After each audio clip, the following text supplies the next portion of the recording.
Due to its extremely high screen display quality and exceptional energy efficiency ratio of Dimensity 8100, the Redmi K50 became a well-known smartphone in the Android phone market in the first half of this year. The K60 series was also formally unveiled at the year's end. This time, we will use the Redmi K60 to see if it can build on the success of the Redmi K50. Also, the Redmi K60 comes in 4 different appearances, and the glass and white variant I had in my hands was one of them. It has an extremely smooth ceramic-like feel. The phone weighs roughly 204 grams in total. The phone's edge area uses CNC technology, while the main frame is composed of matte metal.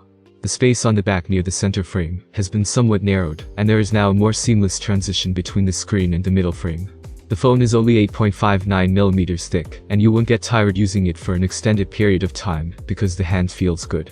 The OLED screen option with a hole in the middle is still used on the front of the phone.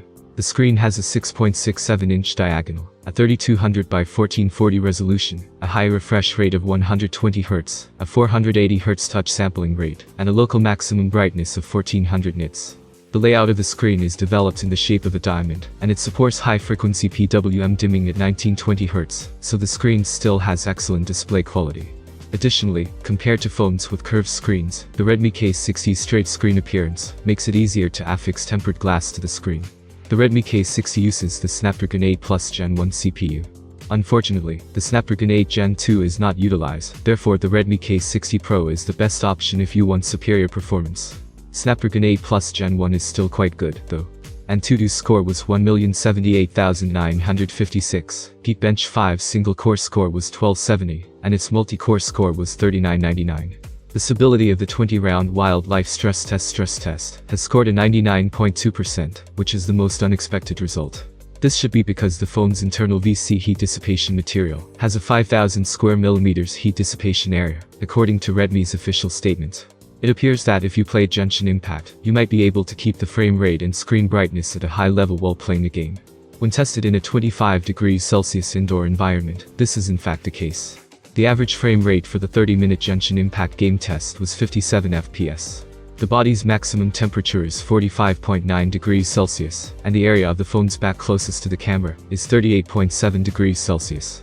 It is currently not possible to run the Honor of King game at 120 frames per second, while maintaining the highest picture quality on the Redmi K60. The average frame rate of the 15-minute game in the second-class visual quality is 119 FPS, with little variation. The Redmi K60 has a built-in 5500 mAh battery, which is still more than enough to manage a 2K 120Hz screen display. There is no need to stress too much about the issue of insufficient battery life if the use intensity is slightly higher. The Redmi K50's 67 watts power output is supported via cable charging in terms of charging. The fact that the phone is compatible with 30 watts wireless charging is the charging specification's main selling point. Although the application of wireless charging is mostly in offices and other usage scenarios, 30 watts wireless charging is not very high. In this type of application setting, the charging power of 30 watts already meets the needs of many users, but expertise with direct charging without data cords is still crucial. The Redmi K60 is similar to the Redmi K series, in that photographic setups have never been the focus. The vertical arrangement of the 3 back cameras layout is a little different, though. The main camera, which has an aperture of f1.9, can take photographs with a resolution of 64 megapixels with optical image stabilization. An 8-megapixel ultra-wide-angle camera is the device in the center.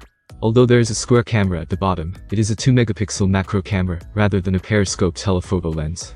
The aforementioned demonstrations demonstrate how well the primary camera proofs function in well-lit shooting environments. The features of various light boxes are also restored in the night scene mode, but the color performance is a little underwhelming. The shadow region will also get darker at the same time, which can only be described as a usable level. You should be aware that the imaging quality of this camera is average when you realize that the ultra-wide-angle sensor only has 8 megapixels. It is only advised while using the main camera, and moving back won't allow you to capture everything. Additionally, the 2-megapixel macro camera is woefully insufficient. The Redmi K60's rear 3-camera setup is also adequate for those with low image requirements, as shown by the proof. The Redmi K60 features surround sound quality, because it also contains 1012 and 1016 dual stereo speakers in different versions. The system also makes use of the MIUI 14 OS. The native app can definitely be optimized in terms of the mobile phone experience. The Redmi K60's key features may be summed up after actual hands-on use. The first is a direct screen with high specifications and 2K resolution. Users who are concerned about the appearance of the screen should be happy with its performance.